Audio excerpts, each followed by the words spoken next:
નમસ્કાર મિત્રો, સ્વાગત છે આપ સૌનું 12મા ધોરણની અંદર વિકલિતના ઉપયોગો ભણીએ છીએ। એની અંદર આજે આપણે મહત્તમ અને ન્યૂનતમ મૂલ્યની વાત કરવી છે અને એ વિકલિત કસોટીની મદદથી આપણે શોધી શકશું। પ્રથમ વિકલિત કસોટી અને દ્વિતીય વિકલિત કસોટી।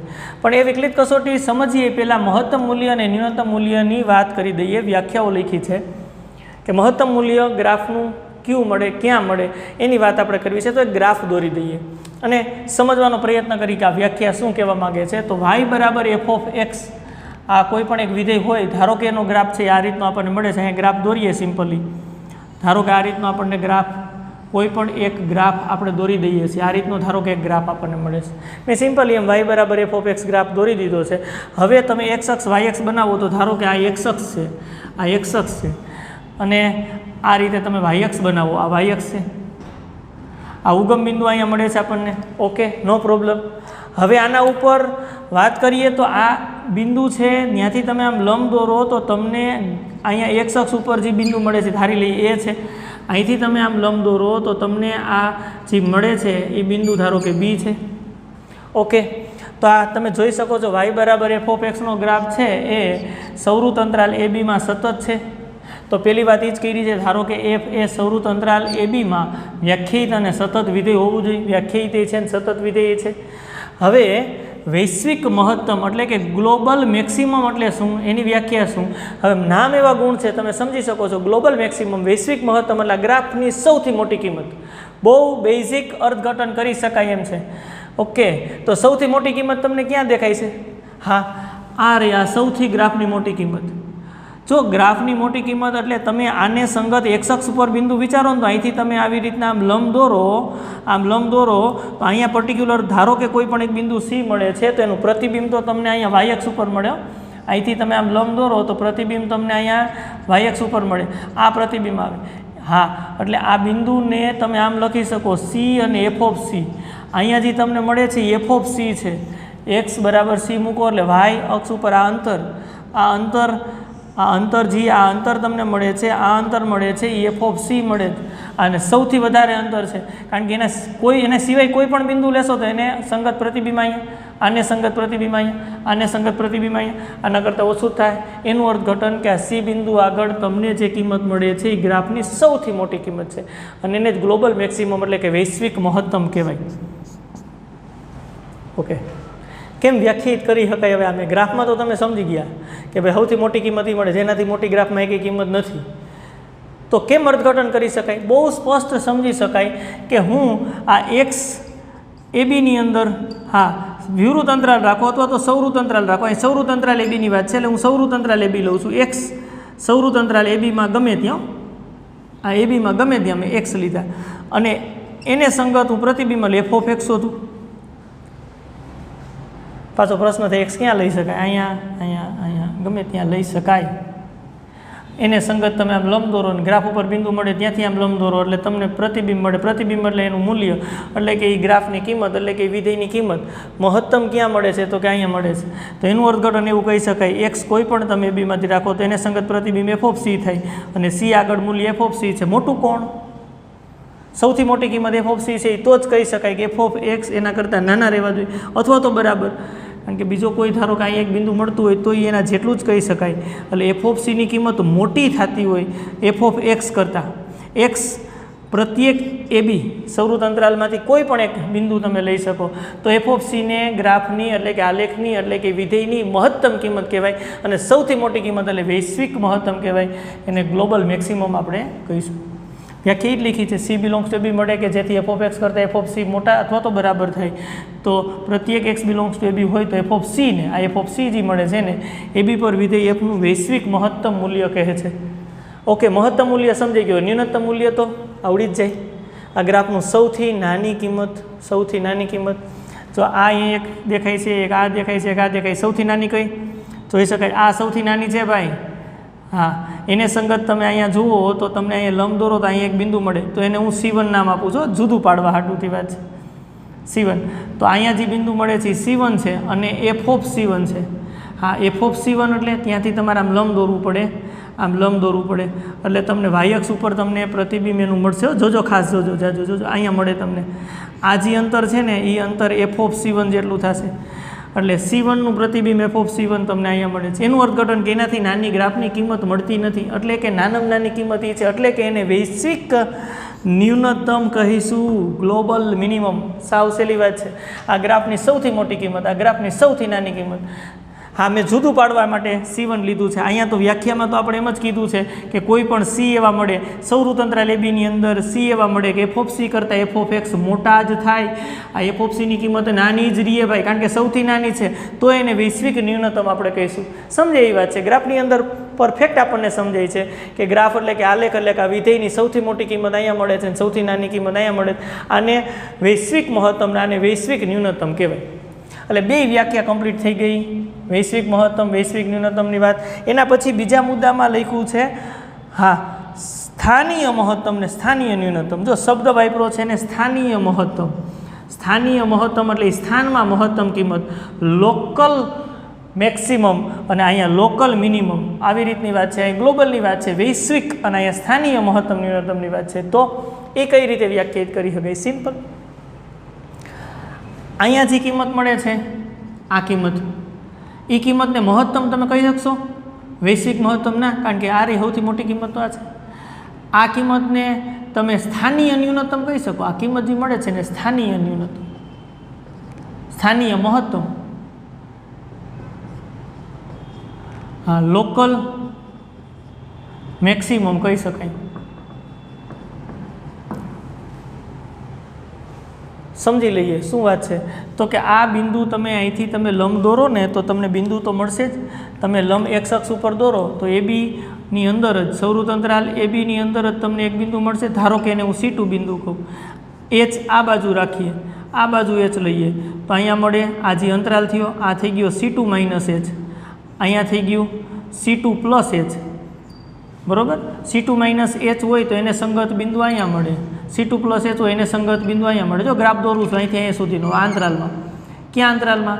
તો કે C2 - H અને C2 + H, આ વિવૃત અંતરાલ. એ આખો ABની અંદર તો સમાઈ જ જાય છે ને, વિવૃત અંતરાલ ABમાં તો સમાઈ જ જાય છે. હા, સમાઈ જાય છે. આ અંતરાલ C2 - H, C2 + H વિવૃત અંતરાલ ABમાં સમાઈ જાય છે, નો પ્રોબ્લેમ, એનો ઉપગણ છે. અને એ અંતરાલમાં, આ અંતરાલમાં સૌથી મોટી કિંમત કઈ?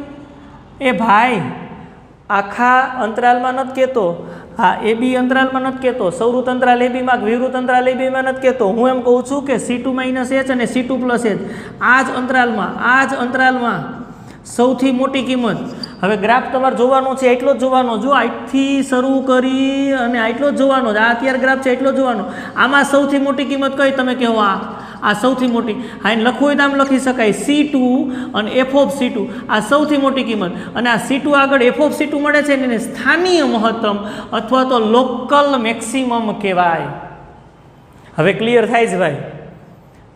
હા, આ જે મળ્યું હતું એને આપણે f(c) જે મળ્યું હતું, આ f(c) એને આપણે કીધું હતું ગ્લોબલ મેક્સિમમ, એટલે કે વૈશ્વિક મહત્તમ એને આપણે કીધું હતું. આને સ્થાનીય મહત્તમ. જો બે વચ્ચેનો ભેદ એ આમાં ખબર પડી જાય ગ્રાફની મદદથી. વ્યાખ્યાતમાં કાંઈ દમ નથી ભાઈ. વ્યાખ્યા તો મેથ્સમાં લખી જે પ્રમાણે છે અને એનું અર્થઘટન સમજવું હોય તો આ ગ્રાફ જ સમજવો પડે. હવે એની અંદર તમે જુઓ, મેં અહીંયા C2 બિંદુ પસંદ કર્યું. AB વિવૃત અંતરાલની અંદર રહેલું કોઈ પણ એક બિંદુ પસંદ કરવાનું છે. મેં C2 બિંદુ પસંદ કર્યું, વિવૃત અંતરાલ ABમાં રહેલું. તો C2ની આજુબાજુ નજીક H > 0 ખૂબ નાનો રાખી અને અંતરાલ બનાવવાનું. આ અંતરાલની અંદર સૌથી મોટી કિંમત કઈ? તો કે એને સ્થાનીય મહત્તમ કહેવાય. લોકલ મેક્સિમમ એટલે એ વિસ્તારની સૌથી મોટી કિંમત, આ વિસ્તારની, આ અંતરાલની. એને વૈશ્વિક મહત્તમ એટલા માટે ન કહી શકાય, ગ્રાફમાં એના કરતાં મોટી કિંમત અહીંયા મળે છે. ઓકે, એટલે આ વ્યાખ્યા ખબર પડી બીજા નંબરની. સ્થાનીય મહત્તમ સેમ એવું જ સ્થાનીય ન્યૂનતમ હોય. જુઓ તમે ખાસ જુઓ, એક પોઈન્ટ આપણે અહીંયા પસંદ કરીએ છીએ, અહીંયા પસંદ કરીએ. જો અહીંયા એને સંગત આમ તમે દોરો ને તો અહીંયા તમને એક બિંદુ મળશે. એ બિંદુને આપણે C3 નામ આપીએ જુદું પાડવા માટે. H એકમ આમ ચાલો, H એકમ આમ ચાલો, એટલે અહીંયા તમને અંતરાલ મળે. આને સંગત બિંદુ અહીંયા, આને સંગત બિંદુ અહીંયા. અંતરાલનું નામકરણ કરવું હોય તો અહીંયા આપણે કરી શકીએ છીએ C3 - H અને C3 + H. હા, બહુ ડેપ્થમાં નથી જતા. આ અંતરાલ પણ વિવૃત અંતરાલ એબીમાં આવી જઈશ ભાઈ, આવી જાય છે. આ અંતરાલ વિવૃત અંતરાલમાં આવી જઈશ, કોઈ વાંધો નથી. આને સંગત બિંદુ અહીંયા મળે, આને સંગત બિંદુ અહીંયા મળે. હવે હું કહું છું કે આ અંતરાલમાં સૌથી નાની કિંમત કઈ, ન્યૂનતમ કિંમત કઈ? હા, જે ન્યૂનતમ કિંમત મળે એને સ્થાનીય ન્યૂનતમ કહેવાય. જે ન્યૂનતમ કિંમત મળે એને સ્થાનીય ન્યૂનતમ કહેવાય. તો ગ્રાફ દોરી દો. આટલા વિસ્તારમાં જ, આટલા વિસ્તારની અંદર જ મારે નાનામાં નાની કિંમત જોઈ છે, તો આ મળે જ. એ કિંમતને લખવી તો આમ લખી શકાય C3 અને f(C3) આવી રીતના લખી શકાય. અને આ f(C3) છે એ શું છે તો કે સ્થાનીય ન્યૂનતમ છે, એટલે કે લોકલ મિનિમમ છે કિંમત. લોકલ મિનિમમ કિંમત છે, સ્થાનીય ન્યૂનતમ છે, એ સ્થાનમાં સૌથી નાની. આ ગ્રાફ તમે દોર્યો છે એ સ્થાનમાં સૌથી નાની. એનાથી નાની કિંમત આ રહી, એને આ સૌથી નાની કિંમત છે એને ગ્લોબલ મિનિમમ કહેવાય. વૈશ્વિક ન્યૂનતમ નો પ્રોબ્લેમ. આ લોકલ મિનિમમ, સ્થાનીય ન્યૂનતમ. ઓકે, હજી જુઓ તમે, અહીંયા જે એક પોઈન્ટ મળશે ને ત્યાં સ્થાનીય ન્યૂનતમ મળશે. અહીંયા સ્થાનીય ન્યૂનતમ અહીંયા થાય, તો એક કરતાં વધારે સ્થાનીય ન્યૂનતમ, સ્થાનીય મહત્તમ હોઈ શકે. હા, વૈશ્વિક મહત્તમ તો સૌથી મોટી કિંમત અને વૈશ્વિક ન્યૂનતમ એટલે સૌથી નાની કિંમત. આ વ્યાખ્યા પ્રમાણે આપણે સમજ્યું. ગ્રાફની મદદથી આપણને કેને મહત્તમ કેને ન્યૂનતમ કહી શકાય એ આપણને ખબર પડી.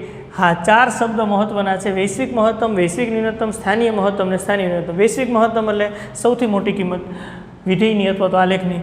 વૈશ્વિક ન્યૂનતમ એટલે આલેખની સૌથી નાની કિંમત. લોકલ મેક્સિમમ અને લોકલ મિનિમમ એટલે કે સ્થાનીય મહત્તમ ને સ્થાનીય ન્યૂનતમની વાત આવે તો એ સ્થાનમાં મહત્તમ કિંમત અથવા તો સ્થાનમાં ન્યૂનતમ કિંમત. સૂક્ષ્મ અંતરાલ બનાવવાનો, જે બિંદુ આપ્યું એ બિંદુ આજુબાજુ એક અંતરાલ બનાવવાનો, એ અંતરાલમાં સૌથી મોટી કિંમત અથવા તો સૌથી નાની કિંમત. એટલે સ્થાનીય મહત્તમ ન્યૂનતમ છે ને ભાઈ, એક કરતાં વધારે મળે, આને સ્થાનીય મહત્તમ કહેવાય. અહીંયા બિંદુ રાખો તો આને સ્થાનીય મહત્તમ કહેવાય. તો 2 સ્થાનીય મહત્તમ મળી, એમાંથી આ વૈશ્વિક મહત્તમ થઈ ગઈ, કારણ કે એનાથી મોટી કિંમત એ કંઈ છે જ નહીં. આને સ્થાનીય ન્યૂનતમ કહેવાય, આને સ્થાનીય ન્યૂનતમ કહેવાય. અહીંયા સ્થાનીય ન્યૂનતમ કિંમત મળે છે. અહીંયા કોઈ પણ પર્ટિક્યુલર એક બિંદુ રાખ્યું હોય તો સૂક્ષ્મ અંતરાલ બનાવો તો આમ ગ્રાફ મળે, એમાં સૌથી નાની કિંમત અહીંયા. તો એક કરતાં વધારે સ્થાનીય મહત્તમ ન્યૂનતમ મૂલ્ય મળશે. હવે આપણો પ્રશ્ન એ થાય કે અમને સમજાઈ ગયું ભાઈ, મહત્તમ કેને કહેવાય, ન્યૂનતમ કેને કહેવાય. હવે આ પોઈન્ટ શોધવા કેમ, એની મહત્તમ મૂલ્ય અથવા તો ન્યૂનતમ મૂલ્ય શોધવું કેમ, તો એ વિકલિત કસોટીની મદદથી શોધી શકાય. એટલે હવે આપણે વિકલિત કસોટીમાં આગળ વધશું, જેથી કરીને ગ્રાફની, આલેખની અથવા તો વિધેયની મેક્સિમમ અને મિનિમમ કિંમતો શોધી શકાય. ઓકે, ચાલો પ્રથમ વિકલિત કસોટીમાં આપણે આગળ વધીએ.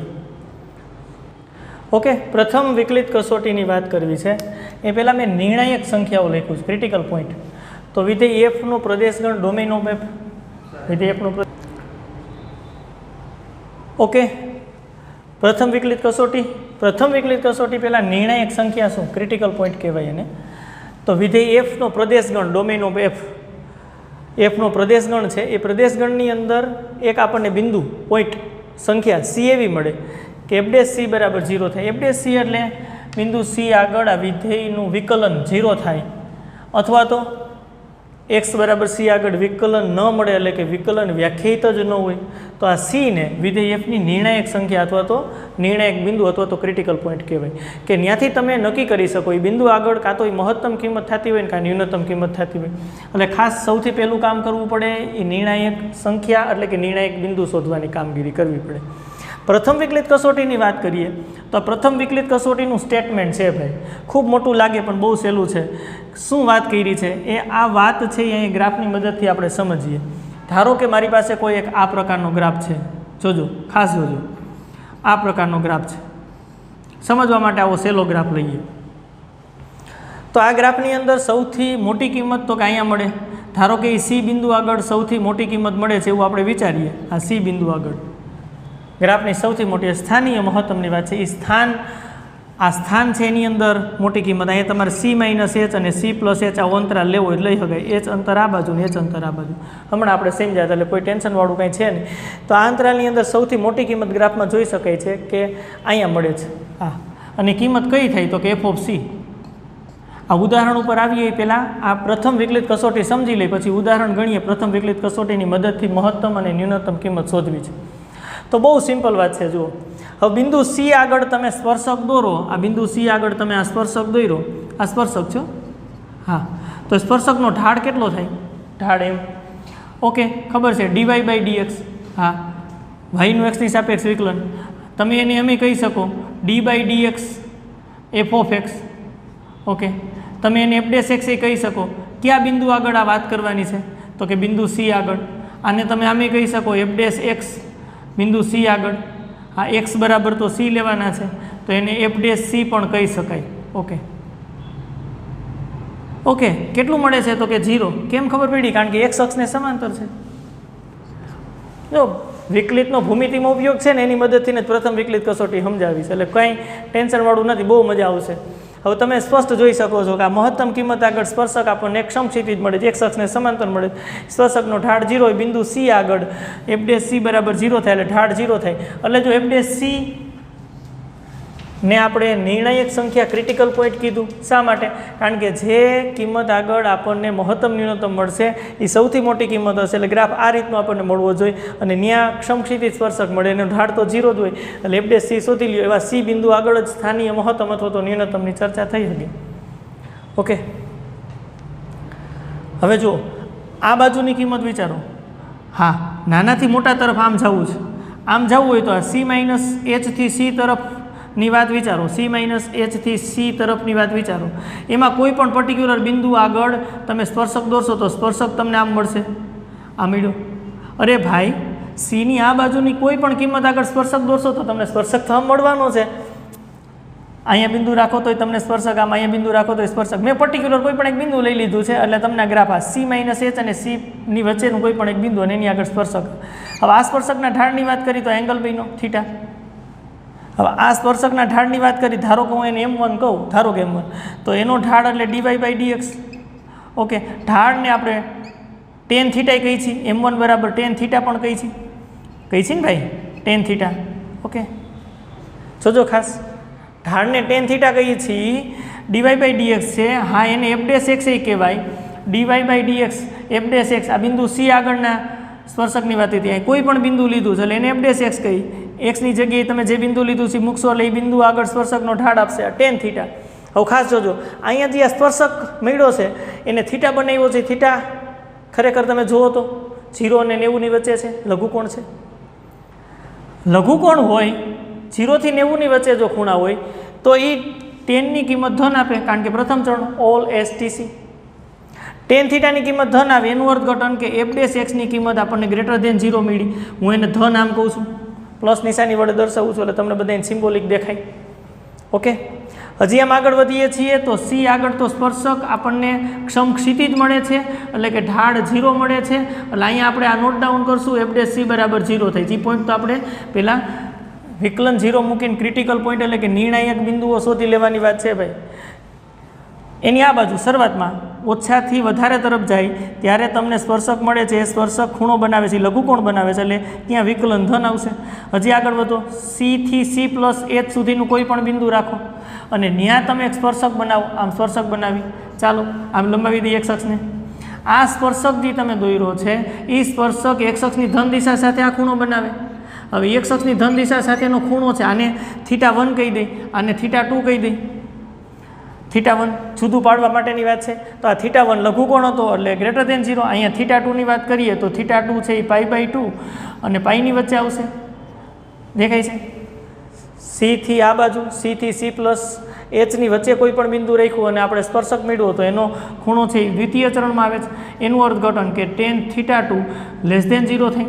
ઓલ STC પ્રમાણે બીજા ચરણની વાત આવે તો એમાં tan ઋણ હોય અને આ tan θ2 એટલે શું છે તો કે ઢાળ છે, અને ઢાળ એટલે શું થાય તો કે f'(x) <0 એટલે કે ઋણ આવે છે. તો જો f'(c) બરાબર 0 થયો એટલે હવે જો વિકલન શું થાય છે, વિકલન જોજો આમ ઓછાથી વધારે તરફ જાય, એક્સની કિંમત આમ વધારતા જાય તો વિકલનમાં શું સ્થિતિ થઈ છે, પ્લસ હતું પછી 0 થયું અને પછી પાછું માઇનસ, એટલે પ્લસથી માઇનસ થાય છે એટલે કે ધનથી ઋણ થાય છે. તો એનું અર્થઘટન કે આ બિંદુ C આગળ તમને સ્થાનીય મહત્તમ કિંમત મળતી હોય. જો આ બહુ મસ્ત વાત છે, સ્થાનીય મહત્તમ, એ સ્થાનમાં મહત્તમ કિંમત. આ પ્રથમ વિકલિત કસોટી. પહેલો મુદ્દો એ જ કહે છે. હવે તમે આ એટલા માટે મેં અત્યાર સુધી વ્યાખ્યાની ચર્ચા નહોતી કરી કે આ ગ્રાફ આલેખની મદદથી આ બહુ સ્પષ્ટ રીતે સમજી શકાય. જો બહુ કોન્સેપ્ટ વાઇઝ આપણે જઈએ છીએ, જેથી કરીને તમને વિકલિત કસોટીમાં પછી કાંઈ ચિંતાનો વિષય નથી, ઇઝીલી થઈ ગઈ. શું છે તો કે x બરાબર c આગળ f ડેશ એક્સના મૂલ્યો ધનમાંથી ઋણ થાય. જો અહીંયા ધનમાંથી ઋણ એટલે કે પ્લસમાંથી માઇનસ થાય, વિકલનની વાત છે. f ડેશ એક્સના મૂલ્યો ધનમાંથી ઋણ થાય, એવું જ થયું ને. જ્યારે ઓછી કિંમતથી વધારે કિંમત તરફ જઈએ છીએ ત્યારે વિકલન ધન હતું, પછી 0 થયું, પછી ઋણ, એટલે ધનમાંથી ઋણ થાય છે ત્યારે ડોમ આમ બનશે. એનું અર્થઘટન કે સી આગળ મહત્તમ કિંમત મળશે તમને. બહુ હેલી વાત છે ભાઈ. આ પહેલો મુદ્દો એવું કહેવા માગે છે. અને પછી અહીંયા જે લખ્યું છે ને એનું વર્ણન આમાં લખ્યું છે, બીજું કાંઈ નથી. જો એટલે કે કોઈ ધન સંખ્યા h માટે c માઇનસ h અને c પ્લસ h આવો અંતરાલ બનાવો. આ અંતરાલની અંદર c માઇનસ h અને c એટલે કે આ અંતરાલમાં સ્પર્શક દોરશો તો એ લઘુકોણ બનાવશે, એટલે એનો ઢાળ ગ્રેટર દેન 0 એટલે કે tan θ1 ગ્રેટર દેન 0 એટલે કે f ડેશ એક્સ ધન મળશે. બસ એ જ લખ્યું છે. f ડેશ એક્સની કિંમત આ અંતરાલમાં c માઇનસ h અને c માં ગ્રેટર દેન 0 મળે છે. આગળ c થી c પ્લસ hમાં વિકલનની કિંમત કેવી આવે છે? Less than 0. એ જ લખ્યું છે. અહીંયા ગ્રેટર દેન 0 છે. આ અંતરાલની અંદર વિકલનની કિંમત લેસ દેન 0. જો ગ્રેટર દેન 0 હતી થઈ ગઈ લેસ દેન 0, એટલે x બરાબર c આગળ સ્થાનીય મહત્તમ મૂલ્ય મળે. c આગળ સ્થાનીય મહત્તમ આમ ડોમ બને. એટલે એનું અર્થઘટન કે જેમ કિંમત ઓછી લેતા જાવ એમ પહેલાં તમને મળશે f ડેશ એક્સની કિંમત ધન અને પછી ઋણ. ધનમાંથી ઋણ થાય, ધનમાંથી ઋણ થાય તો આ જ રીતની આકૃતિનું નિર્માણ થવું પડે. ડોમ આમ જ બનવો પડે તો જ અહીંયા સ્પર્શક x અક્ષ સાથે લઘુકોણ બનાવે અને x અક્ષ સાથે ગુરુકોણ બનાવે. પ્લસમાંથી માઇનસ થાય એટલે ઉપર તરફ આમ ડોમ બને ને ત્યાં તમને મહત્તમ કિંમત આપે. પહેલી વાત કમ્પ્લીટ. હવે આ ગ્રાફ કાઢી નાખીએ છીએ અને બીજી વાત સમજીએ છીએ. ભાઈ 3 મુદ્દા છે પ્રથમ વિકલિત કસોટીમાં અને 3 મુદ્દા એકદમ મજા આવે એવા છે. પછી આપણે આ ઉદાહરણ તરફ આગળ વધવું છે. ચાલો બીજા મુદ્દાની વાત કરીએ. આ દૂર કરી નાખીએ. ઓકે, ચાલો હવે ગ્રાફ બનાવવાનો છે. તો હું ધારો કે આવો ગ્રાફ બનાવું તો જો x અક્ષ y અક્ષ પહેલાં બનાવી નાખીએ છીએ. ગ્રાફ બનાવી દઈએ. ચાલો આ રીતનો ગ્રાફ બનાવી, નીચે તરફ આમ ડોમ બનાવી. ચાલો નો પ્રોબ્લેમ. તો તમને ખબર છે કે આ બિંદુ ધારો કે c કહું તો એનું પ્રતિબિંબ f ઓફ c અને એ સૌથી નાની કિંમત છે. હવે એ બિંદુ c અહીંયા મળે. હવે આપણે c માઇનસ h અને c પ્લસ h આવી રીતના અંતરાલ બનાવી શકીએ. નો પ્રોબ્લેમ. તો જો આમાં જેમ કોન્સેપ્ટ હતો એમ જ અહીંથી તમારે આમ જવાનું છે. x અક્ષ, આ x અક્ષ તો છે જ, કન્ટિન્યુ આવી રીતના x અક્ષ હશે. x અક્ષ ઉપર તમારે આમ જવાનું છે. જેમ નાનાથી મોટા તરફ જાઓ ત્યારે સ્થિતિ શું થાય છે વિકલનની જુઓ. તો આ c માઇનસ h અને c પ્લસ hની અંદર બીજા મુદ્દામાં શું લખ્યું છે? c માઇનસ h અને c માં f ડેશ એક્સની કિંમત લેસ દેન 0 મળે. મળે કે ન મળે? તો કે c માઇનસ h અને c ની વચ્ચે કોઈ પણ એક બિંદુ લઈ લ્યો. એ બિંદુ આગળ સ્પર્શક દોરો. આ સ્પર્શક દોરો શું વાત છે? સ્પર્શક x અક્ષની ધન દિશા સાથે ખૂણો બનાવે θ1. હવે ખાસ જુઓ જ θ1 તમને કેવો મળે છે ભાઈ? θ1 તમને π/2 અને π ની વચ્ચે મળે. જો ખાસ આ તમને મળે છે એ 90 કરતાં મોટો મળે. એનું અર્થઘટન કે ઢાળ m1 ની વાત આવે તો એ tan θ1 ની વાત આવે એટલે કે f ડેશ એક્સ ત્યાં તમને લેસ દેન 0 મળશે. બીજું ચરણની વાત છે એટલે ઋણ થયું. આ અંતરાલમાં ઋણ આવ્યું. ઋણમાંથી કેવું થાય છે જોઈ. તો અહીંયા તમે c આગળ સ્પર્શક દોરો તો આ સ્પર્શક તો x અક્ષને સમાંતર. અહીંયા ઢાળની વાત આવે, સ્પર્શકના ઢાળની વાત dy/dx એટલે કે f ડેશ એક્સ ક્યાં? તો કે c બિંદુ આગળ એટલે કે f ડેશ c બરાબર 0 થાય. કેમ? કારણ કે સમક્ષિતિજ સ્પર્શક છે. ઓકે, તો અહીંયા ઋણ હતું પછી 0 થયું કારણ કે એ તો ક્રિટિકલ પોઈન્ટની અંદર શોધ્યું. પછી c થી c પ્લસ hની વચ્ચે કોઈ પણ એક બિંદુ રાખીને આમ સ્પર્શક દોરો તો x અક્ષની ધન દિશા સાથે આ ખૂણો એને θ2 કયો. જેવું θ2 કયો એટલે આ ખૂણો θ2 તો છે એ લઘુકોણ બને છે. લઘુકોણ 0 થી 90 ની વચ્ચે. એનું અર્થઘટન કે tan θ2 છે એ ગ્રેટર દેન 0 આવશે. tan θ2 એટલે ઢાળ છે. tan θ2 એટલે ઢાળ છે. ઢાળ કયો છે? તો કે m2 છે. એટલે કે f ડેશ એક્સની કિંમત ગ્રેટર દેન 0 આવે છે એટલે કે પ્લસ આવે છે. તો તમે જોઈ શકો છો કે શું થાય છે. અહીંથી આમ જાઉં ત્યારે પહેલાં c માઇનસ h અને c આ અંતરાલની અંદર f ડેશ એક્સની કિંમત લેસ દેન 0 આવ્યું. c થી c પ્લસ hમાં વિચારો તો f ડેશ એક્સની કિંમત ગ્રેટર દેન 0 આવ્યું. એનું અર્થઘટન કે x બરાબર c આગળ સ્થાનીય ન્યૂનતમ કિંમત મળે. અહીંયાથી તમને કિંમત મળે છે સ્થાનીય ન્યૂનતમ મળે છે. નાનામાં નાની નીચે તરફ ડોમ બને. ઓકે, જોઈ શકાય છે. જોજો આમ આમ જવાનું છે, ઓછાથી વધારે તરફ જવાનું છે. ઓછાથી વધારે તરફ જાવ એટલે પહેલાં આ બિંદુ આગળ આમ સ્પર્શક મળે અને એનો ઢાળ મેં અહીંયા લખ્યો છે એ ઋણ મળે. m1, કારણ કે tan θ1 છે એ x અક્ષની ધન દિશા સાથેનો ખૂણો છે, એ ગુરુકોણ મળે છે, એટલે એની કિંમત ઋણ મળે. પછી 0 થાય, પછી આમ દોરો એટલે આ c થી c પ્લસ hની વચ્ચેનો સ્પર્શકનો ઢાળ એટલે f'(x) ની કિંમત ત્યાં ગ્રેટર દેન 0, ઋણમાંથી ધન થયું. ઋણમાંથી ધન થાય, અહીં સ્પષ્ટ લખ્યું છે આ ઋણ માઇનસ ઋણ હતું એમાંથી ધન બને છે એટલે કે પ્લસ થાય છે, ત્યારે તમારે મગજમાં રાખવાનું છે સ્થાનીય ન્યૂનતમ કિંમત આપશે, નીચે તરફ ડોમ બનશે. એટલે બીજા મુદ્દાની વાત એ કમ્પ્લીટ ભૂમિતિની મદદથી સ્પષ્ટ સમજી શકાય છે. ઓકે, હવે લાસ્ટ ત્રીજો મુદ્દો કે x બરાબર c આગળ મૂલ્ય ન બદલે, એટલે કે ધનમાંથી ઋણ કે ઋણમાંથી ધન ન થાય, ઋણ હોય તો ઋણ જ રહીએ, ધન હોય તો ધન જ રહીએ, તો ભાઈ ત્યાં સ્થાનીય મહત્તમ ન્યૂનતમ મૂલ્ય ન મળતું હોય, નક્કી ન થઈ શકે x બરાબર c માટે સ્થાનીય મહત્તમ કે ન્યૂનતમ મૂલ્ય ન મળે. અને આવું થાય તો એવા બિંદુને નતિ બિંદુ કહેવાય, પોઈન્ટ ઓફ ઇન્ફ્લેક્શન કહેવાય એને, નતિ બિંદુ. તો એવી વાતે કરી દઈએ. ચાલો ત્રીજા મુદ્દાની વાત કરી દઈએ, આ દૂર કરી નાખીએ છીએ.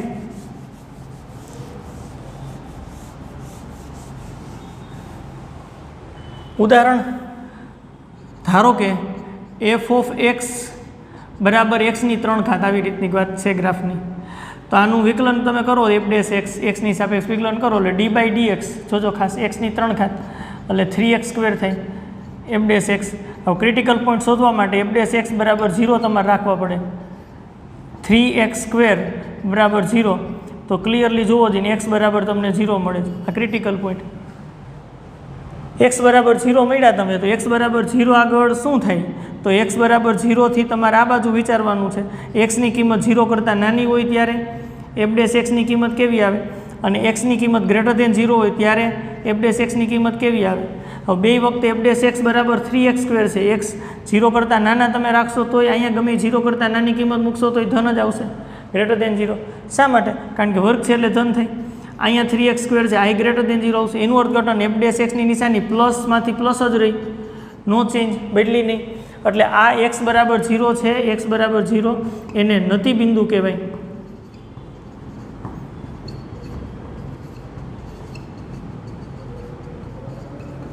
પોઈન્ટ ઓફ ઇન્ફ્લેક્શન કહેવાય, નથી બિંદુ, કે ત્યાં સ્થાનીય મહત્તમ ન્યૂનતમ મૂલ્ય ન મળે.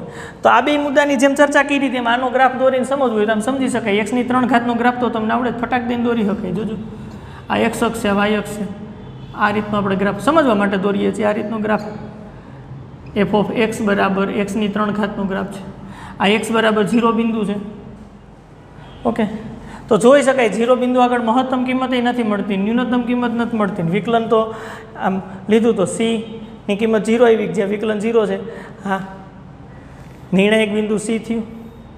હવે અહીંયા 0 આગળ તમે બનાવો તો આવી રીતના અંતરાલ મળે, આ 0 + h અને 0 - h. હવે આમાં તમે f'(x) ની કિંમત વિચારો જઈને, તો ગ્રેટર દેન 0. ધારો કે તમે આ બાજુની કિંમત 1 રાખો, તો f'(1) રાખો તો આવું થાય 3 અને 1² બરાબર 3. ખૂબ નાના h રાખવાનો હોય તો એક એકમ અંતર રાખ્યું છે, -1 રાખીએ તો આવું થાય 3 - 1² બરાબર 3, ગ્રેટર દેન 0. એનું અર્થઘટન કે ધનનું ધન જ રહીએ છે, જોઈ શકાય છે.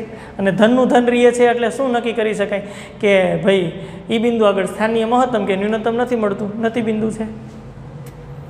તો 0 થી આ બાજુ તમે આમ સ્પર્શક દોરશો તો આ લઘુકોણ બનાવશે, આ લઘુકોણ બનાવે. 0 થી આ બાજુ તમે આમ સ્પર્શક દોરશો તો એ લઘુકોણ બનાવે. એનું અર્થઘટન કે બે બાજુ લઘુકોણ બનાવે છે, ધને ધન રહીએ છે, નિશાની ચેન્જ નથી થતી. ત્રીજો મુદ્દો પોઈન્ટ ઓફ ઇન્ફ્લેક્શન, એનું અર્થઘટન થાય કે એ બિંદુ આગળ મહત્તમ ન્યૂનતમની ચર્ચા ન થાય. આ પ્રથમ વિકલિત કસોટી. આના કરતાં દ્વિતીય વિકલિત કસોટી સહેલી છે, એમાં તો ફટાફટ વિકલન કરીને આપણે સ્થાનીય મહત્તમ ન્યૂનતમ સુધી પહોંચી શકાશે. પણ પહેલાં પ્રથમ વિકલિત કસોટી ચકાચક સમજી લઈએ આપણે એમાં શું છે. તો બહુ સહેલું છે ભાઈ. તો f'(x) ઉપર આધાર છે, પ્રથમ વિકલન ઉપર આધાર છે. સૌથી પહેલાં પ્રથમ વિકલન બરાબર 0 મૂકી અને નિર્ણાયક બિંદુ શોધી લેવાય. હા, હમણાં આપણે અહીંયા આવીએ છીએ, x બરાબર c આગળ વિકલનીય ન હોય તો એને કેમ નિર્ણાયક બિંદુ કીધું, થોડીક વાર પછી એના ઉપર આવીએ છીએ. પહેલાં અત્યારે f'(c) બરાબર 0 થાય એની વાત કરીએ. વિકલન 0 થાય એટલે આપણને ખબર પડે ઢાળ 0, કેનો ઢાળ, તો કે સ્પર્શકનો ઢાળ. એટલે કે એ બિંદુ આગળ તમને નિર્ણય કરી શકશો મહત્તમ અથવા તો ન્યૂનતમ. કા ઉપર તરફ કવ બને એટલે કે ત્યાં સ્થાનીય મહત્તમની, નીચે તરફ કવ બને તો સ્થાનીય ન્યૂનતમની વાત આવે. એટલે નિર્ણાયક બિંદુ શોધી અને પછી f'(x) ની નિશાની પ્લસમાંથી માઇનસ થઈ છે કે માઇનસમાંથી પ્લસ થઈ છે જોવાનું. જો પ્લસમાંથી માઇનસ થતી હોય તો સ્થાનીય મહત્તમ, અને જો માઇનસમાંથી પ્લસ થતી હોય તો સ્થાનીય ન્યૂનતમ. બહુ સહેલી વાત છે. અને નિશાની બદલે જ નહીં, પ્લસની પ્લસ રહી અથવા તો માઇનસની માઇનસ રહી, એવું ઉદાહરણ તમારી સામે છે તો એને નથી બિંદુ કહેવાય. ત્યાં સ્થાનીય મહત્તમ ન્યૂનતમ મૂલ્ય હોય નહીં, ન મળતું હોય. ઓકે, હવે આ ઉદાહરણ કરીએ. પ્રથમ વિકલિત કસોટીની વાત અપ ટુ ડેટ કરી. હવે ઉદાહરણ કરીએ એટલે આપણને ખબર પડે. આ દૂર કરી નાખીએ. ચાલો તો ચાલો હવે આ ઉદાહરણ કરવું છે આપણે. તો f'(x) શોધી લઈએ. f'(x) એટલે વિકલનની વાત છે. d/dx બહુ સિમ્પલ વિકલન છે. જો x3 -3x + 3, આને સમીકરણ નંબર 1 કહી દઈએ. એટલે પેલું f'(x) વિકલન તમે મેળવો તો આની અંદર વિકલનમાં ડાઉન કટ લાગશે 3, x નું x ની સાપેક્ષ વિકલન 1 અને 3 નું 0. તો f'(x) બરાબર 3x² - 3 આવું મેળવ્યું. આ સમીકરણ નંબર 2. સ્થાનીય મહત્તમ ન્યૂનતમ મૂલ્ય માટે ક્રિટિકલ પોઈન્ટ શોધવા પડે. એટલે f'(x) બરાબર 0 લેવા પડે. હા, સી એવા શોધવાના જ્યાં વિકલન 0 થાય. f'(x) બરાબર 0 લ્યો એટલે 3x² - 3 બરાબર 0. સાદુરૂપ આપો તો આવું થાય 3x² બરાબર 3, x² બરાબર 1, 3/3 એટલે x બરાબર ±1. તો આપણને બે બિંદુ એવા મળ્યા. જો x બરાબર 1 મળે છે અથવા x બરાબર -1 મળે છે. ઓકે, ચાલો હવે x બરાબર 1 અને -1 મળ્યા છે ને, તો x બરાબર 1 માટેની મારે વાત કરવી હોય તો x બરાબર 1 માટે, તો x બરાબર 1 માટે મારે વાત કરવી હોય તો સંખ્યા આવી રીતના અહીંયા 1 છે તો 1 થી આમ અંતરાલ બનાવવો પડે. અહીંથી આમ જાય, x અક્ષ ઉપર આમ જાય ત્યારે f'(x) ની સ્થિતિ શું થાય છે એ મારે જોવું પડે. હા, એક વસ્તુ તો ક્લિયર છે કે 1 આગળ મને એક સમક્ષિતિજ સ્પર્શક મળશે. જો 1 આગળ સમક્ષિતિજ સ્પર્શક કેમ? કારણ કે 1 આગળ વિકલન 0 થાય છે એટલે f'(1) બરાબર 0 છે. એટલે 1 આગળ ઢાળ 0 મળે છે. હવે ધનમાંથી ઋણ થાય છે વિકલન કે ઋણમાંથી ધન થાય છે જોવું હોય તો 1 ની આજુબાજુ 1 કરતાં નાની કિંમત અને 1 કરતાં મોટી કિંમત લઈ અને ચેક કરી લેવાય.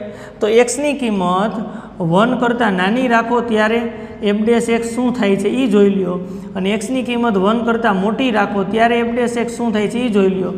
1 કરતાં નાની કિંમત રાખવી હોય તો 1 કરતાં નાની કિંમત આ બાજુની ધારો કે 0 રાખી તો આવું થાય. f'(x) બરાબર અહીંયા સમીકરણ છે આપણી પાસે આ રહ્યું 3x² - 3 છે. 3x ની જગ્યાએ 0 નો સ્ક્વેર -3 એટલે -3 આવશે, <0 થાય. અહીંયા જોઈ લઈ f', હા 1 કરતાં મોટી એટલે ધારો કે 2 રાખી જુઓ બરાબર 3, અહીંયા 2 નો સ્ક્વેર રાખો -3 જોઈ શકાય છે. 2 નો સ્ક્વેર એટલે કેટલો થાય તો કે 4 × 3 એટલે 12, 12 માંથી 3 બાદ કરો એટલે કેટલા આવે 9 અને >0. તો f'(x) ની નિશાની આમ ઓછેથી વધારે તરફ જાય ત્યારે માઇનસ ઋણમાંથી જોજો ખાસ પ્લસ થાય છે. આ નિશાની લખું છું ને f'(x) સમજવા માટે છે. પછી આપણે દાખલો સિસ્ટમેટિક લખશું. f'(x) ઋણમાંથી ધન થયા, માઇનસમાંથી પ્લસ થયા, માઇનસમાંથી પ્લસ થાય, ઋણમાંથી ધન થાય તો સ્થાનીય ન્યૂનતમ ખાસ જોજો. અહીંયા આપણે લખી શકાય સ્થાનીય ન્યૂનતમ લોકલ મિનિમમ આવશે. લોકલ મિનિમમ સ્થાનીય ન્યૂનતમ કિંમત મળે, સ્થાનીય ન્યૂનતમ કિંમત મળે. માઇનસમાંથી પ્લસ છે એટલે ન્યૂનતમ, માઇનસમાંથી પ્લસ થાય તો, પ્લસમાંથી માઇનસ થાય તો લોકલ મેક્સિમમ. મગજમાં રાખજો ખાસ, નિશાની ચેન્જ ન થાય તો ત્યાં સ્થાનીય મહત્તમ ન્યૂનતમ મૂલ્ય ન મળે. આમ સિમ્બોલિક યાદ રાખી લેવાય એટલે આ બધું નીકળી જાય, બીજું કંઈ નથી. આ સિસ્ટમેટિક બધું લખેલું છે વ્યાખ્યા પ્રમાણે, અને આપણે અર્થઘટન માટે આવું લખીએ છીએ માઇનસમાંથી પ્લસ થયા. ખરેખર એકની આજુબાજુ કિંમત લેવાની હોય. જો પરફેક્ટ તો લેવું હોય ને તમારે તો આની આજુબાજુની કિંમત એટલે અહીંયા લેવાય 0.9 અને અહીંયા બાજુની કિંમત તમારે લેવાય 1.1, કારણ કે h અતિ સૂક્ષ્મ રાખવાનું હોય. h છે ને એ અતિ સૂક્ષ્મ રાખવાનું હોય.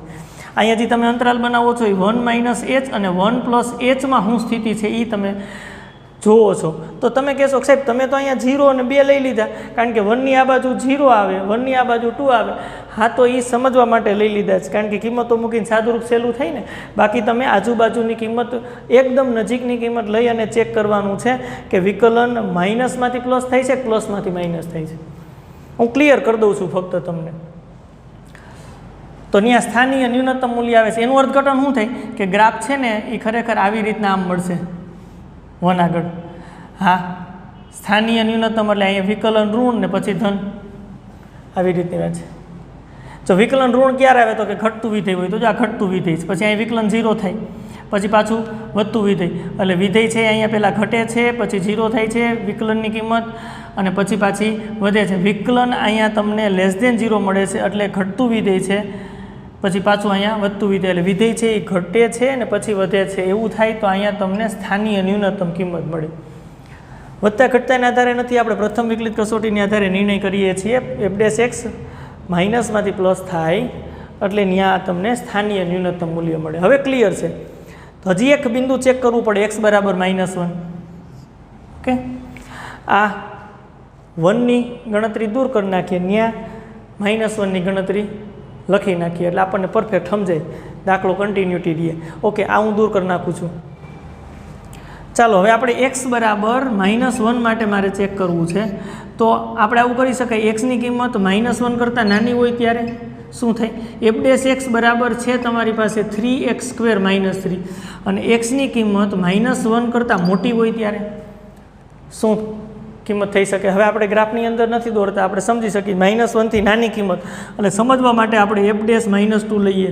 3 - 2 નો સ્ક્વેર -3, જોજો. ચાલો આપો સાદુરૂપ.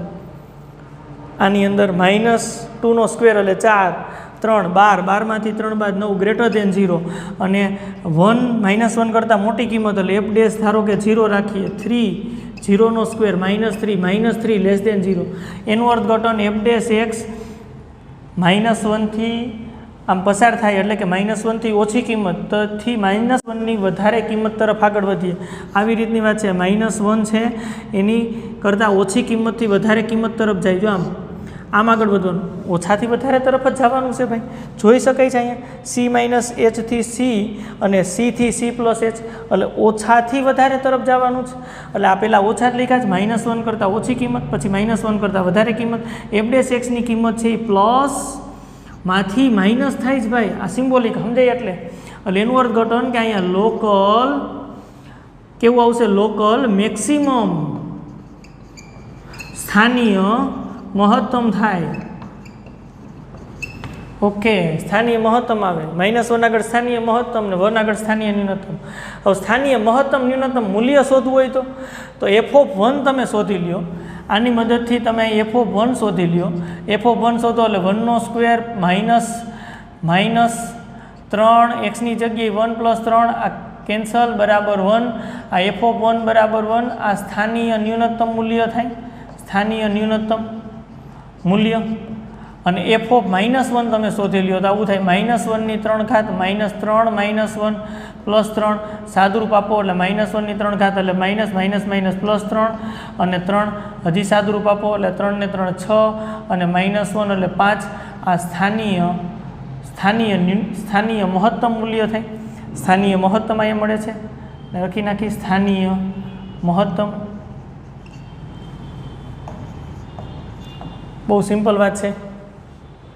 ઓકે, ચાલો હવે બધી વાત થઈ ગઈ સ્થાનીય મહત્તમ ન્યૂનતમની. પહેલાં અને બીજા મુદ્દાની વાત. ત્રીજાની મુદ્દાની વાત આપણે ઉદાહરણ દ્વારા સમજ્યા કે ત્યાં આપણને મહત્તમ ન્યૂનતમ મૂલ્ય ન મળે. હવે મારે એક જ વાત કરવાની કે આ નિર્ણાયક બિંદુમાં f એ x બરાબર c આગળ વિકલનીય ન હોય એમ કેમ લીધું? વિકલનીય ન હોય ને તોય સ્થાનીય ન્યૂનતમ મહત્તમ મૂલ્ય મળે, એટલે એને નિર્ણાયક બિંદુ તરીકે આપણે લીધું છે. એવું એક ઉદાહરણ લઈ, ચાલો આ દૂર કરી નાખીએ છીએ. ઓકે, ચાલો ઉદાહરણ લઈએ. ઉદાહરણ આ રીતનું છે. ઉદાહરણની અંદર હું એક f વિધેય લઉં છું. f(x) બરાબર સિમ્પલ લઈ લઈ, માનાક x. જો આવું માનાક વિધેયથી તો પરિચિત છો. આ f એ x બરાબર 0 આગળ વિકલનીય નથી, આ પણ ખબર છે, વિકલન આપણે ભણ્યા છે. એટલે જ x બરાબર 0 એ નિર્ણાયક સંખ્યા અથવા તો નિર્ણાયક બિંદુ કહેવાય. x બરાબર c આગળ વિકલનીય ન હોય ને તો એની નિર્ણાયક બિંદુ કહેવાય. ત્યાં તમને સ્થાનીય મહત્તમ ન્યૂનતમ કિંમત મળી શકે. પેલા વિકલનીય નથી એની કસોટી કરવી હોય તો તમે f' ની વ્યાખ્યા આવી રીતની લખી છે ને. f' બરાબર શું લખ્યું છે? લિમિટ t → x, પછી અહીંયા t - x f(t - f(x), આ વિકલનની વ્યાખ્યા. હવે f'0 મારે જોતું હોય તો તમે આમ લખો છો ડાયરેક્ટ, લિમિટ x → 0. હા, x - 0, અહીં f(x - f(0), સાદુરૂપ આગળ વધારો, લિમિટ x → 0, આવી રીતની વાત છે. f(x) એટલે માનાક x છે, f(0) એટલે માનાકમાં 0 થાય, x - 0. જોજો ખાસ, લિમિટ x → 0, એટલે માનાંક એક્સના છેદમાં એક્સ આવે. આ એફ ડેશ ઝીરોની વાત છે. આનું લક્ષ શોધવું હોય તો આ એફ ડેશ ઝીરો પ્લસ તમારે શોધવું પડે. એટલે કે limit x tends to zero plus જમણી બાજુનું લક્ષ માનાંક એક્સના છેદમાં x. X tends to zero plus હોય તો માનાંક એક્સ બરાબર એક્સ થાય, કારણ કે એક્સની કિંમત ઝીરો કે ઝીરો કરતાં મોટી આવે. X tends to zero plus એટલે એક્સની કિંમત ઝીરો કરતાં મોટી હોય તો માનાંક એક્સ બરાબર એક્સ. એટલે અહીંયા થશે limit x tends to zero plus એક્સના છેદમાં એક્સ બરાબર 1. આવી રીતની વાત છે. હવે જુઓ જીને એફ ડેશ ઝીરો માઇનસ આગળની વાત કરીએ તો લિમિટ ડાબી બાજુનું લક્ષ ઝીરો માઇનસ માનાંક એક્સના છેદમાં x. X tends to zero minus એટલે એક્સની કિંમત ઝીરો કરતાં નાની માનાંક એક્સ બરાબર માઇનસ એક્સ આવું થાય. તો આવું આવે limit x tends to zero minus એક્સના છેદમાં એક્સ. એટલે શું થાય limit x tends to zero minus આ -1નું લક્ષ -1 આવે. No problem. તો જોઈ શકાય છે આનું લક્ષ 1 આવે છે, આનું લક્ષ -1 આવે છે. એનું અર્થઘટન કે ડાબી બાજુનું અને ડાબી બાજુનું લક્ષ આ જમણી બાજુ બે સરખા નથી મળતા. એક્સ બરાબર 0 આગળ આ વિકલનીય નથી. આ વિકલનની અંદર આપણને બધી ખબર છે, એ જ વાત કરી છે મેં. અત્યારે એ આપણે નથી સમજવાનું. આપણે સમજવાનું શું છે વિકલનીય નથી તો એ બિંદુ આગળ સ્થાનીય મહત્તમ ન્યૂનતમની કિંમત આપણને મળશે. બરાબર. પ્રથમ વિકલિત કસોટીની મદદથી ચેક કરી શકાય. આ હું દૂર કરી નાખું છું. ચાલો ઓકે. જો આને આપણે લખવું હોય તો આમ લખી શકીએ એફ ઓફ એક્સ બરાબર X X greater than 0 0 X બરાબર 0 એક્સ લેસ ધેન 0 હોય તો -x. રેડી. હવે એક્સ બરાબર 0 આગળ વિકલનની નથી, 0 આગળ મારે પ્રથમ વિકલિત કસોટી ચેક કરવી હોય તો પહેલો અને બીજો મુદ્દો જોવો પડે. એનું અર્થઘટન કે એક્સ બરાબર 0 આગળ મારે જો પ્રથમ વિકલિત કસોટી મારે લેવી હોય તો એક્સની કિંમત 0 કરતાં નાની હોય ત્યારે એફ ડેશ એક્સની કિંમત શું આવે એ મારે વિચારવી પડે. એક્સની કિંમત 0 કરતાં નાની હોય ત્યારે એફ ડેશ એક્સની કિંમત કેટલી આવે? ચાલો એક્સ 0 કરતાં નાના હોય ત્યારે આવી રીતની વાત આવશે. એક્સની કિંમત 0 કરતાં નાની હોય ત્યારે એફ ઓફ એક્સ બરાબર -x થશે. જોજો ખાસ ત્યારે વિકલન કરો એફ ડેશ એક્સ બરાબર -1 આવે. તો એનું અર્થઘટન એવું થાય કે એક્સ 0 કરતાં નાના હશે ત્યારે વિકલનની કિંમત કેવી આવે છે? Less than 0. ઓકે. તો હવે એક્સની કિંમત ગ્રેટર ધેન 0 હોય ત્યારે એફ ઓફ એક્સ બરાબર એક્સ છે. તો ત્યારે એફ ડેશ એક્સ શોધો. એફ ડેશ એક્સ શોધો તો ત્યારે વિકલન એટલે 1 એટલે ગ્રેટર ધેન 0.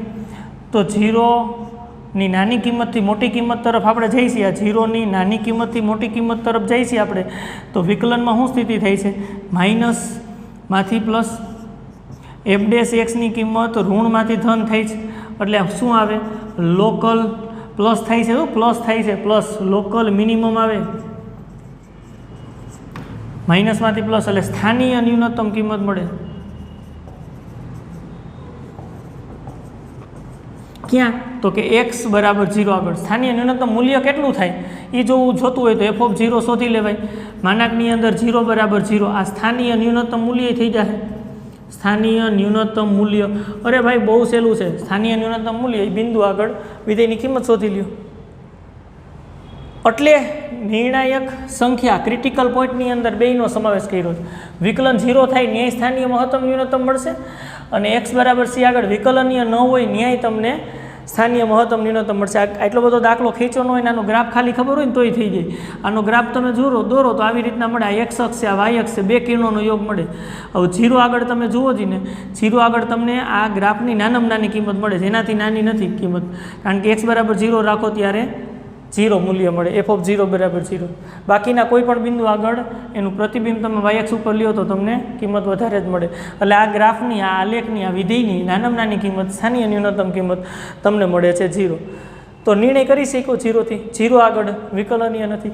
જ્યાં આવું કવ થાય ને, શાર્પ કવ થાય ને, આમ શાર્પ ત્રિકોણાકાર આમ, તો એ બિંદુ આગળ વિકલન ન મળતું હોય. ગ્રાફ તમને દોર્યો હોય અથવા તો ગ્રાફની તમને ખબર પડી જાય અને આવો શાર્પ ટર્ન આવે એટલે કે ત્રિકોણાકાર ટર્ન આવે, ત્યાં તમને વિકલનીય નથી બિંદુ આગળ વિધેય વિકલનીય નથી એવું થાય અને ન્યાય તમે સ્થાનીય મહત્તમ ન્યૂનતમની ચર્ચા કરી શકો. એટલે નિર્ણાયક બિંદુની અંદર બે વાત લીધી છે. એટલે હવે જો પ્રથમ વિકલિત કસોટીનું તળિયું લઈ લીધું આપણે. પ્રથમ વિકલિત કસોટીમાં એફ ડેશ એક્સ બરાબર 0 થાય તો પ્રથમ વિકલિત કસોટીની અંદર એ બિંદુઓ મળી જાય એને નિર્ણાયક બિંદુ કહેવાય. એ બિંદુ આગળ સ્થાનીય મહત્તમ ન્યૂનતમ કેમ શોધવું? તો કે ભાઈ વિકલન એ બિંદુથી ઓછી કિંમતથી વધારે કિંમત તરફ જાય, ઘટતી કિંમતથી વધારે કિંમત તરફ જાય ત્યારે વિકલનની ચિહ્નની વાત વિચારવાની છે.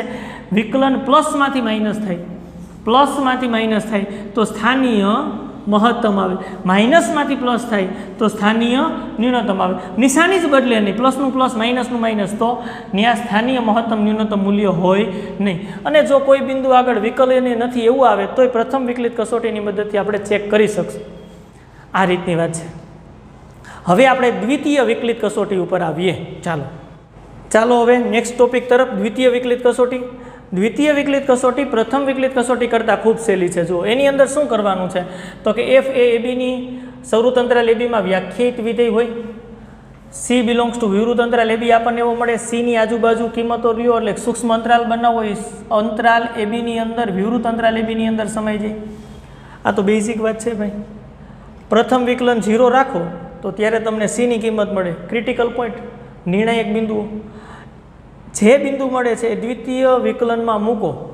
દ્વિતીય વિકલનમાં મૂકો એટલે 3 પોઝિશન આવે. કાં તો એ કિંમત દ્વિતીય વિકલનમાં મૂકવાથી ધન મળે, કાં ઋણ મળે અને કાં 0 થાય. જો દ્વિતીય વિકલનની કિંમત એ બિંદુ આગળ ધન રહીએ તો ત્યાં સ્થાનીય ન્યૂનતમ કિંમત મળે. અને જો દ્વિતીય વિકલનની કિંમત ઋણ આવે તો ત્યાં સ્થાનીય મહત્તમ કિંમત મળે.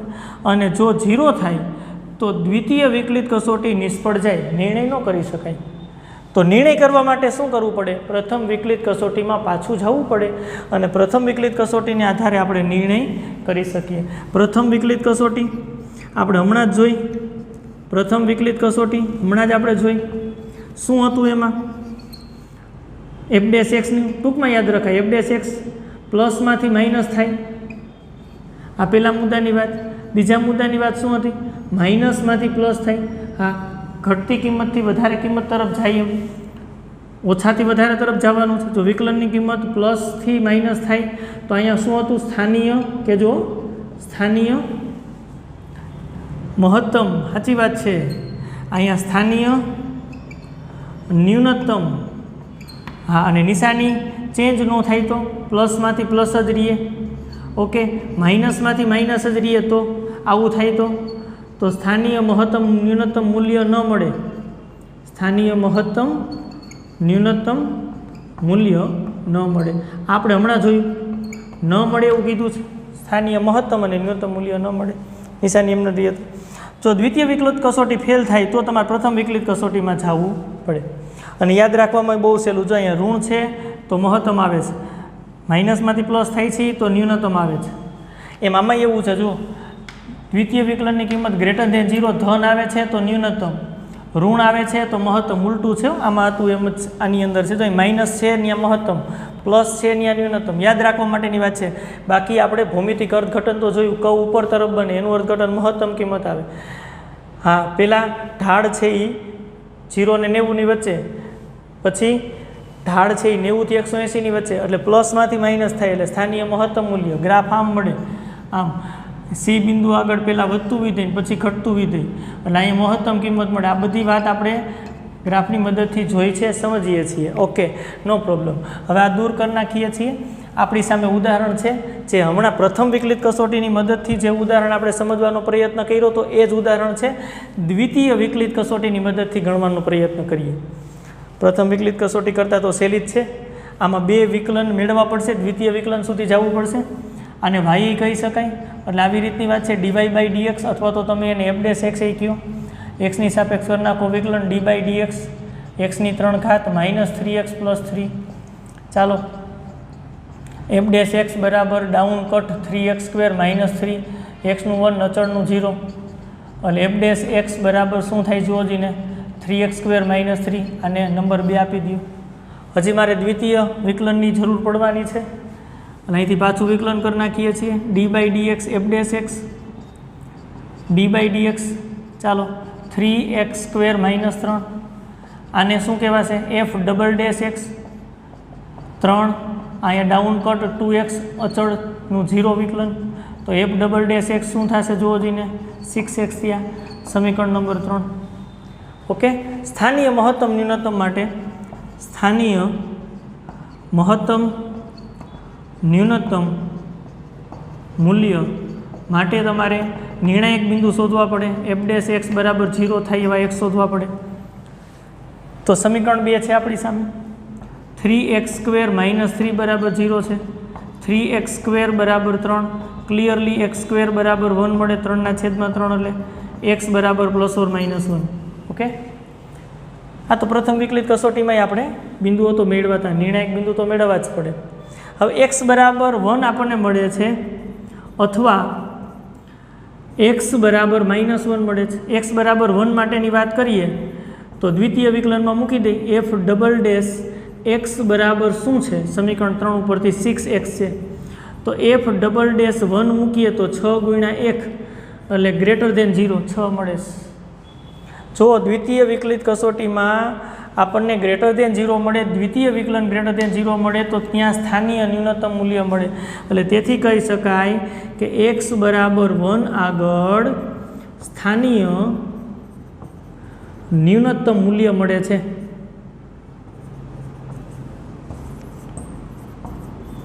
સ્થાનીય ન્યૂનતમ મૂલ્ય શું થાય તો કે f(1) આમાં મૂકી દો, 1ની 3 ઘાત છે, પછી 3 × 1 + 3, આ 3 3 કેન્સલ એટલે જવાબ 1 મળે છે. સ્થાનીય ન્યૂનતમ મૂલ્ય આપણને 1 મળે છે. x બરાબર 1 આગળ સ્થાનીય ન્યૂનતમ આપી દઈએ છે આપણને, સ્થાનીય ન્યૂનતમ મૂલ્ય છે આ મૂલ્ય f(1). ક્લિયર? જો કેટલું સહેલું છે, દ્વિતીય વિકલનમાં મૂક્યું ગ્રેટર દેન 0 આવ્યા એટલે સ્થાનીય ન્યૂનતમ મૂલ્ય, અને પ્રથમ વિકલિત કસોટીમાં એવું જ થતું હતું, સ્થાનીય ન્યૂનતમ જ મળતા હતા અને સ્થાનીય ન્યૂનતમ મૂલ્યની કિંમત 1 મળતી હતી. તો ચાલો હવે એ જ રીતે x બરાબર -1 આગળ પણ આપણે સ્થાનીય મહત્તમ ન્યૂનતમની ચર્ચા કરવી પડશે. આ પ્રથમ વિકલિત કસોટી આપણે દૂર કરી નાખીએ છીએ, જે આપણને ખબર છે એની વાત આપણે દૂર કરી નાખીએ છીએ, અને અહીંયા આપણે x બરાબર -1 માટેની વાત કરીએ. ચાલો x બરાબર -1 માટે શું થશે, આ દ્વિતીય વિકલિત કસોટી આપણે ઉપર લખી છે. x બરાબર -1 માટે મારે ચેક કરવું હોય તો સૌથી પહેલાં દ્વિતીય વિકલન આપણને 6x મળે છે, એની અંદર -1 મૂકી દઈ, 6 × -1 એટલે -6 <0 આવે. તમે જુઓ <0 આવે એટલે આપણને ખબર પડે દ્વિતીય વિકલન <0 સ્થાનીય મહત્તમ, એટલે અહીં લખી શકાય x બરાબર -1 આગળ સ્થાનીય મહત્તમ મૂલ્ય મળે જ ભાઈ. પ્રથમ વિકલિત કસોટીમાં એ જ થતું હતું. કોઈ એમ કહે સ્થાનીય મહત્તમ મૂલ્ય કેટલું, તો સ્થાનીય મહત્તમ મૂલ્ય કેટલું શોધી શકાય તો કે હા, સ્થાનીય મહત્તમ મૂલ્ય એટલે વિધેયની અંદર કિંમત મૂકી દો, -1નું પ્રતિબિંબ, y બરાબર f(x) બરાબર આપણને કિંમત આપી છે, મૂકી દો. એક્સની જગ્યાએ -1 મૂકી તો -1ની 3 ઘાત, -3 -1 +3 -1 +3 +3 6 માંથી 1 બાદ કરો એટલે 5. આ સ્થાનીય મહત્તમ મૂલ્ય પણ આપણને મળી જઈશ. તો જુઓ જઈને પ્રથમ વિકલિત કસોટીમાં સેમ જવાબ આવતો હતો, દ્વિતીય વિકલિત કસોટીમાં સેમ જવાબ આવે છે.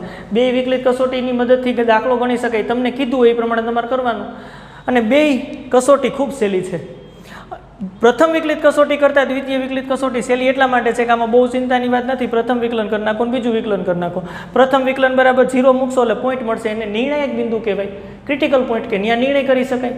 અને એ બિંદુ જે મળે એ દ્વિતીય વિકલનમાં મૂકી દો, દ્વિતીય વિકલનમાં મૂકો એટલે તો રિઝલ્ટ તમારી સામે જ થાય, કાં તો એ ધન થાય, કાં ઋણ થાય, કાં 0 થાય. જો ધન થાય તો સ્થાનીય ન્યૂનતમ, ઋણ થાય તો સ્થાનીય મહત્તમ, 0 થાય તો કસોટી નિષ્ફળ. નિર્ણય લેવો હોય તમારે નિર્ણય જ કરવો છે એનો, તો તમારે પાછું પ્રથમ વિકલિત કસોટીમાં ભાઈ જવું પડે. પ્રથમ વિકલિત કસોટીની મદદથી નિર્ણય કરી શકાય, એટલે કે પાછું પ્રથમ વિકલન ધનમાંથી ઋણ થાય છે તો સ્થાનીય મહત્તમ, ઋણમાંથી ધન થાય છે તો સ્થાનીય ન્યૂનતમ, અને નિશાની ચેન્જ ન થતી હોય તો સ્થાનીય ન્યૂનતમ મહત્તમ મૂલ્ય એ બિંદુ આગળ મળે નહીં. આટલી સહેલી વાત છે. Okay, perfect. તો વિકલિત કસોટીની વાત આપણે સંપૂર્ણ પૂરી કરી, ઉદાહરણ સાથે આપણે સમજ્યા. હવે નેક્સ્ટ વિડીયો લેક્ચરની અંદર નવા ટોપિક સાથે પાછા આપણે મળશું. આવજો, થેન્ક યુ.